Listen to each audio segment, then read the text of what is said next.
If you've been manifesting for years, visualizing, scripting, doing affirmations, and yet you still feel overwhelmed, stuck, and like life just keeps pushing back, this video is for you. Many spiritually minded people secretly feel like they've been failing at manifestation. They think that they're not high vibe enough, that they're not positive enough, or not healed enough.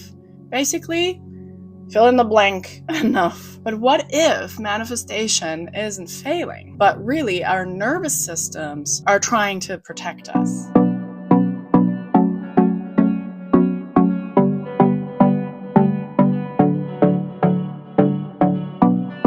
I'm Dr. Christine.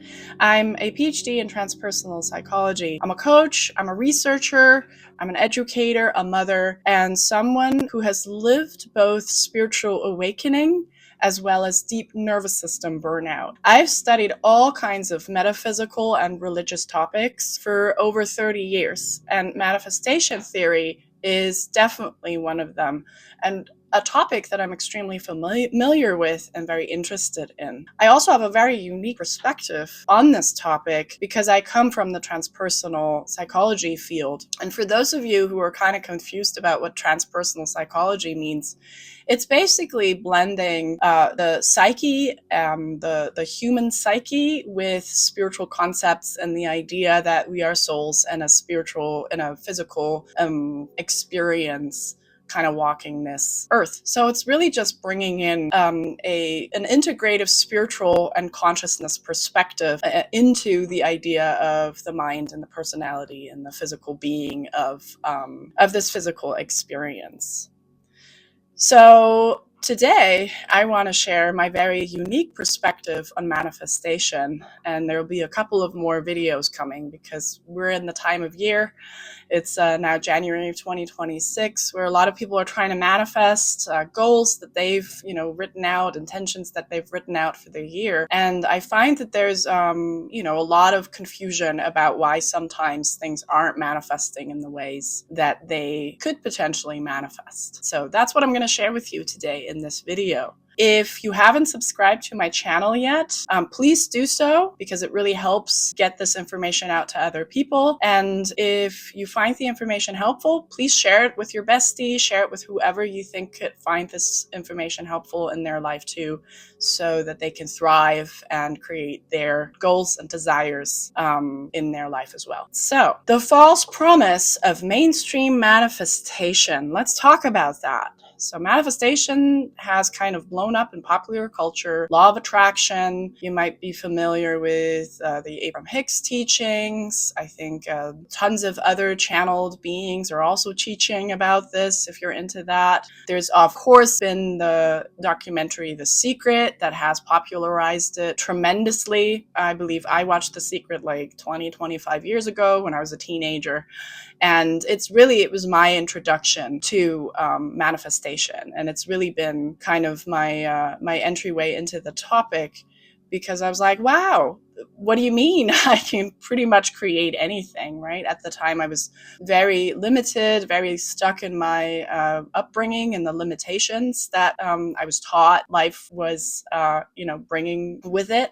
And so manifestation and The Secret specifically was a huge, big eye-opener for me. But, it's so simplified. Manifestation theory is often simplified. It's kind of like, oh, just, change your vibe, become more high vibe. Think of the desires you have. Think of the things you want to create in your life, the things you want to manifest into your life, and then just dream about it, pretend it's already here and it's going to manifest. And that is scratching the surface. It's definitely right? Like that's how you start manifestation, with gratitude practice, with becoming more high vibe. But there is definitely a problem here when we're trying to kind of patch over deeper psychological and emotional issues. And what do I mean by that? I mean, if you're trying to bypass pain and trauma or even burnout or exhaustion and sort of, putting a Band-Aid on it and then trying to kind of like, color over it with whatever you desire, likely these desires won't manifest as quickly as you would like them to manifest. as well as it's possible that it won't manifest at all. And then people are going to be like, oh, this is all bogus, all just woo-woo crap. It's not working. When that's not really true. It's just a misunderstanding of the sort of deeper parts of manifestation theory and the deeper understanding of how it really works, right? From a metaphysical, very grounded perspective. So essentially, affirmations and gratitude practices and all of that are wonderful to be changing your mindset and becoming more positive. But you cannot affirm yourself out of a nervous system that feels unsafe. And we tend to forget that we are a multi-layered being. Yes, we are spirit and a body. And the body still plays a very, very large role in our physical experience here on planet Earth. And if we're trying to bypass the physicality, trying to bypass our nervous system and how it speaks to us as we are manifesting, as we're trying to create and being spiritual being, it's a problem. And that's when it's a mismatch and things might not actually come into existence in the ways that that we're all hoping that our desires come into existence. So some examples I can give you, some real life examples that you might relate to are, for instance, you're trying to manifest love while also fearing abandonment. So if your past relationship went sour, you broke up, you were abandoned, perhaps they found somebody else, and you still haven't healed that fear of being abandoned by a future partner, then you can think of him or her all you want. You can, write letters in the present tense of how wonderful your relationship is and will be. You can imagine what they're going to look like. You likely might manifest somebody in your life too, right? If you're really good at, visualizing and all of that. But if the abandonment issue isn't actually healed, then likely that person is going to come and, abandon you in the future as well. And then that cycle starts again. Another example could be you're trying to manifest money while fearing instability. Okay, so let's say you only have $5 on your bank account, but you're trying to manifest $1 billion, and you're not yet fully feeling in your nervous system, in your body, that you deserve and you're worthy of receiving these billions of dollars, then likely you're not going to manifest that kind of money until you have actually addressed and looked at the fear of instability and why you're feeling that way. And lastly, let's say you're trying to manifest rest while feeling guilty for stopping, right? That's, I think, a topic, especially in Western culture, an area we can all relate to. It's go, go, go. These days we're working 7 days a week. And so if we're feeling guilty about resting because everybody else is still working, but we desire rest, then likely rest won't manifest in our lives, right? We won't be able to lie down and actually sleep, help our body restore, and all of those good things. Okay, so I hope that's kind of gives you an idea of why manifestation, why popular culture often just scratches the surface. The idea is wonderful and great, and yes, you need to raise your vibrations, but you can only raise your vibrations and become more positive, truly and genuinely and authentically, if we have actually addressed the underlying issues, the wounds, the pain, the trauma that is kind of putting a brakes on manifesting our desires. Essentially, this is sort of advanced manifestation theory. Our nervous system is what actually manifests. And so let's go into just a tiny bit of nervous system theory, nothing too wild. I'm sure many of you are aware that our nervous system's job essentially is survival. It scans for threats and it makes sure that we survive. This is an ancient system. It's quite brilliant because it's what's kept us as a species, kept us alive and kept us from being eaten, hopefully, from tigers and bears and all of those things that were walking around, all those animals that were walking around and that are predators when we were cave people and we had to look out for ourselves. Our nervous system scans for threats. It's a response to our brain's alarm system, right? So the amygdala detects the threat and then sends a signal to the hypothalamus, which then acts as the command center and activates the autonomic nervous system, primarily the sympathetic nervous system. Stress hormones are released, and we either go, whether or not it's more adrenaline or cortisol or whatever, and as a result of that, we go into either fight, flight, or freeze mode. So we will either run from the bear, we'll fight the bear, or we'll just freeze and play possum and hope that they think we're already dead. unsafe. This is, as I mentioned, a brilliant system of evolution in that it preserved our species. But in our modern day society, likely a tiger won't just walk across our path, try to get groceries or whatever. Our nervous system essentially is in some ways an irrational kind of reaction, but it still happens, right? So if we don't feel safe in the world in some way or shape or form, we will go into fight, flight, or freeze, regardless of whether or not it's a tiger or whether or not it's imprinted limitation that we've learned early on in our lives that we feel like it's not safe. So what does that mean for manifestation theory? It means that our bodies doesn't respond to affirmations or our modern rational mind. It responds to whether or not it feels safe to receive and whether or not what we're desiring feels safe to receive. And that might actually be a very irrational response because it's that ancient fight or flight sympathetic nervous system response. And I'll go more into that and explain more about that later. Another very interesting thing here, and bear with me here, I know this is very scientific, but I promise I have a point here that's quite mind-blowing and will help you understand manifestation theory in a much deeper way. As our brain responds to a threat to survival, our brain waves shift as well. Our brain waves actually shift into much faster frequencies, like a high beta or gamma frequency, which is around 13 hertz to 60 hertz or more. And that is a shift from the calmer theta or alpha waves, which we are in when we are meditating or sleeping or when we're just resting and breathing deeply. It's what activates our whole system to be able to be in action and be ready to defend ourselves. And why that matters is because manifestation is also a sense of frequency. Everything in the universe is frequency. This is physical reality, is that everything is frequency. Everything vibes on a certain frequency. Let's take a radio receiver. When we listen to the radio, let's say we want to listen to hip hop or whatever, we know what frequency that hip hop station is on,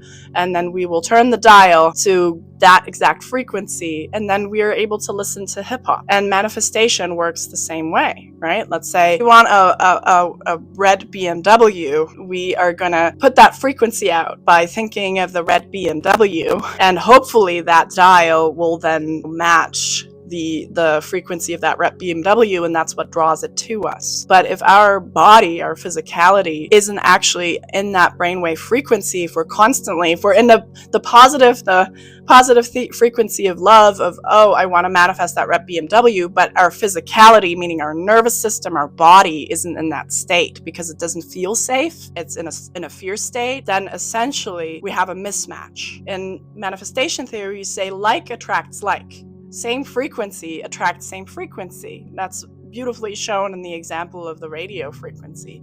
Let's say you want to listen to the hip hop channel, you put that frequency in, you listen to hip hop, right? The desire meets the outcome, meets the materialization of your desire.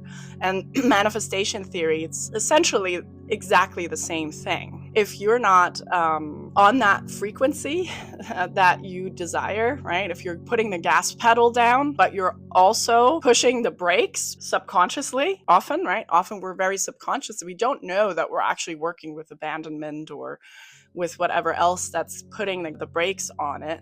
Then you're pushing the gas pedal and you're pushing the brakes. And what happens? You're going to be stuck. You're not going to move anywhere. And that's why things aren't essentially manifesting. This is specifically true for people who have significant amounts of trauma in their life, people who, are very fatigued and burned out, like caregivers, parents. Sensitive souls often have that issue because we're so sensitive. We take on a lot and releasing often is hard. And so then we have an issue with manifesting our desires. There's also something about just in general burned out spiritual seekers. Why do our big desires trigger so much resistance? We don't resist what we don't care about. We resist what matters, because there's a lot to lose here. It's limitation thinking. Now, I'm going to give you a really sweet little example here. It's a children's movie, Sing. If you haven't watched it, it's a lovely movie if you like music. It's one of my favorite animation movies. And in Sing, there's an elephant called Mina who has a beautiful voice and such potential to be a big mega star, a singer, but she is so afraid to be on stage. And Her nervous system is signaling here that it's not safe to be on stage, but she has the desire to become a star and to sing. Now, why is she resisting to be on stage? It's actually not because, of course her nervous system is saying it's not safe to be here, it's not safe to be seen, I'm shy, I don't want to show my voice. But the reason why the mega singer isn't manifesting is exactly because of that, because she's afraid to stand on stage, and she's afraid that perhaps, she's going to fail. Perhaps nobody's going to like her voice. Perhaps she's not going to shine as bright as she imagines, right?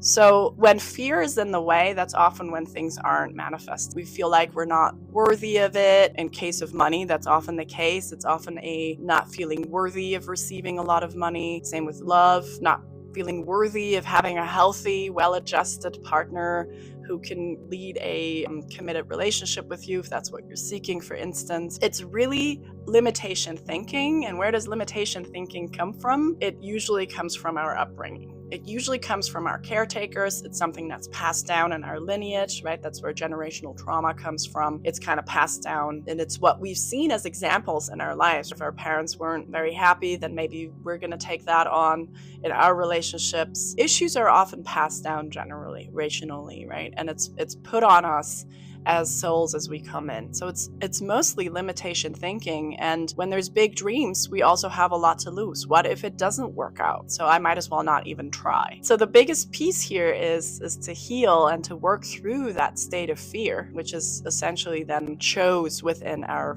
physical nervous system physicality. Again, just to drive the point home, if your rational mind, your evolved mind thinks, but I want the car and I think I deserve it, but there's something subconscious or conscious that makes you feel like you don't deserve it, you essentially, in manifestation theory, are pushing the gas pedal, which is your rational evolved mind saying, I want this, I do deserve it. But at the same time, you're also pushing the brake pedal. You're also pushing but maybe I'm not worthy. What if this doesn't manifest? What if I don't receive this, and then I will be really sad and feel rejected and all of that, right? Push the gas pedal, push the brake button.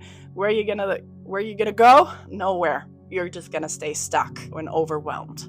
And that is essentially why many people are not manifesting what they truly desire, or they're manifesting, but then they're not manifesting the ideal outcome of what they could be manifesting, and they might just manifest more of what needs to be healed. It's in some ways a beautiful way of showing you where your healing work is and where your shadows are and how to become more complete and more like the creator. And that's another manifesting principle. There's all kinds of religious and spiritual texts say this in different ways, different semantics. It's all just phrased differently, different words, but it's essentially the same thing, right? It doesn't matter what kind of language you put around it. We were created in the image of the creator, and that's what we're really finding out in these times as we're moving from 3-dimensional thinking to 5-dimensional consciousness to higher consciousness. We're starting to realize that each one of us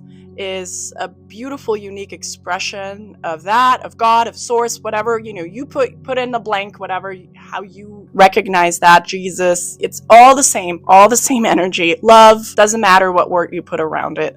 We're created in that image of that creator. We're limitless. We are essentially limitless, but our nervous system and what we are learning as small children, how we're being domesticated, is telling us differently. And that's why we're not creating as beautifully and as effortlessly as the creator, the grand creator, might. It's all about putting frequency out there and not letting yourself be limited, and working with your nervous system, working with what feels unsafe and understanding why it feels unsafe, resolving it.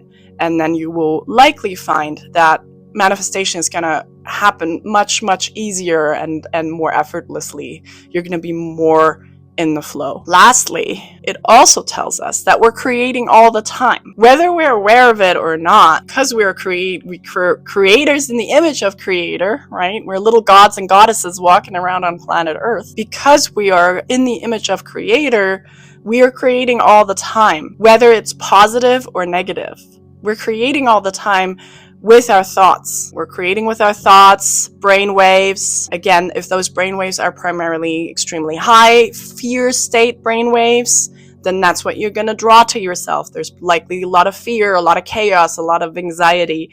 If your thoughts, your frequencies are primarily positive, theta and alpha waves that are calm, we're in a state of compassion and love and all of that, and we believe that in our physicality, in our nervous system, then likely we're going to create more positive experiences in our lives. It's actually quite easy and quite intuitive. Now, I want to disclaim here and be super sensitive. This is a very, very hard concept to hear for a lot of people that likely have created a lot of the things that in their lives that they don't want. That's like, what do you mean? It's easier to be in a victim state and blaming other people. Let's put it this way. That's shadow work, right? Happened to me too. Much easier to say, oh, but it's this person's or that person's fault than pointing the finger back at us and saying, well, let me see how I contributed to it. That's really hard. It just shows you you're not broken, you're not enough. No, it just shows you there's more to heal, there's more to look at, there's more to sort of sort out and throw away and recycle, so to speak, right? But once we've been able to accept sort of that truth that we are really responsible and we have free choice and we have free will and we can create whatever we would like to create, of course with the disclaimer, and I'm making a video about that next time, that there's also a divine soul's plan that comes into this with that idea that, we're free to choose and we're free to create. It can be incredibly liberating and incredibly empowering. And I believe that's also the consciousness we're in right now. We're in a consciousness of empowerment, of personal empowerment, where we're not giving our power away to governments, to leaders, to healers, to whatever else, but we're realizing that we have all we need within ourselves. We have the whole power of creating the life we want.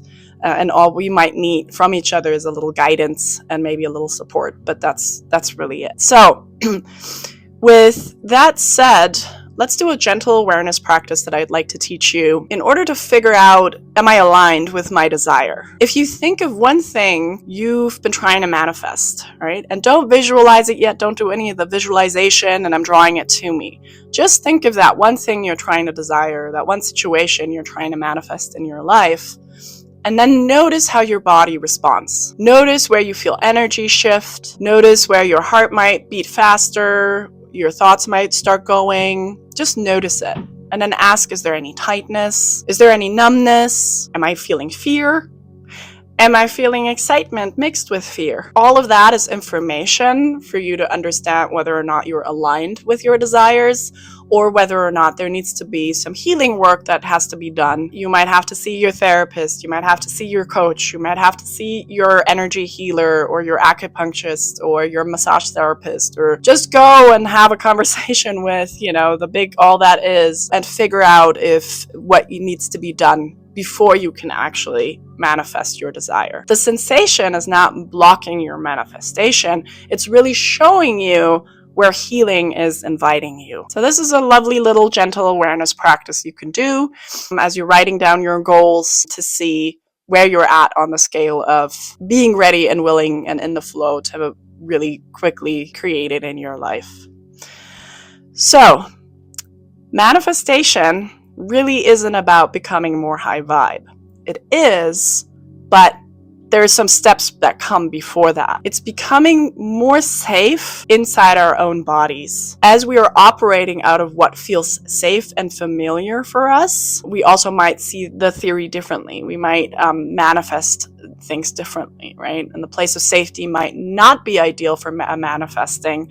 If, let's say, going back to the idea of we're trying to manifest love, but we are still working with fear of abandonment, then what we want to do is really look at that because it's a mismatch for what we want. So we want to heal the abandonment issues first, and then we can go back and really think about the ideal partner we would like to draw into our life. This isn't self-sabotage, right? Your body isn't sabotaging you, right? There's no like, now I'm blocked or whatever. Essentially, it's protection. Your body's trying to protect you, but it's irrational protection because you also know that what you're desiring is going to make you happier. So we're going to have to look at Why are we trying to protect? Why are we not feeling safe? If we're ready to do that. The bottom line is that when we do that, when we start looking at our shadow, our trauma, where we're feeling fatigued and burned out, so on and so forth, and we start feeling safer in our bodies and in our nervous system around what we're trying to manifest, the receiving increases, the flow increases,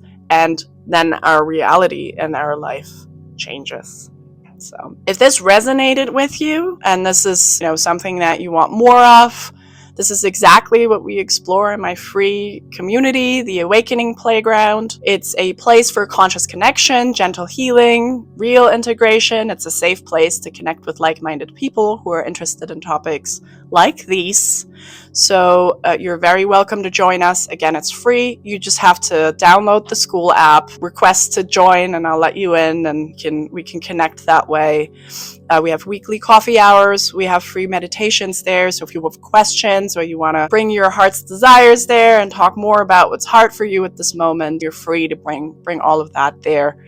The link is in the description below, so you can just click on that and then it'll take you right to that community. Also, if you're ready for more embodied spiritual and transpersonal psychology work, I'm running a 4-week course. It's called Coming Home to Yourself. It's also on the Awakening Playground. There's a small fee for it, but it's going to be a really deep dive into life purpose, inner child healing, and how we can come back to our true selves and live an embodied and heart-centered life. Again, 4 weeks, we're going to have live coaching calls and all kinds of good stuff, good connections. So if you'd like to join that in March of 2026, please feel free to also join the Awakening Playground, and then you can go to that course and sign up for that. And lastly, if you just want to learn more about me and what I do, you can go on my website. It's drchristine.com, so you can learn more about what I do. And if you found the information helpful in this video, and you can think of somebody who might find it also very helpful and it'll help them to thrive in their life and change some things around in 2026, please forward it to them, please share it with them, and please subscribe to this channel, because the more people subscribe, the more I can keep the channel open and create helpful content for you all, so we can all kind of move into the 5-dimensional thinking and higher consciousness and more love on planet Earth, which is essentially where we're hopefully moving. That is all I have for you in this video. And the next video, we'll explore the real secrets to manifesting, and we'll talk more about other aspects of manifesting that are more coming from a transpersonal, soul-led idea and philosophy. Until then, let love guide your life, and bye for now.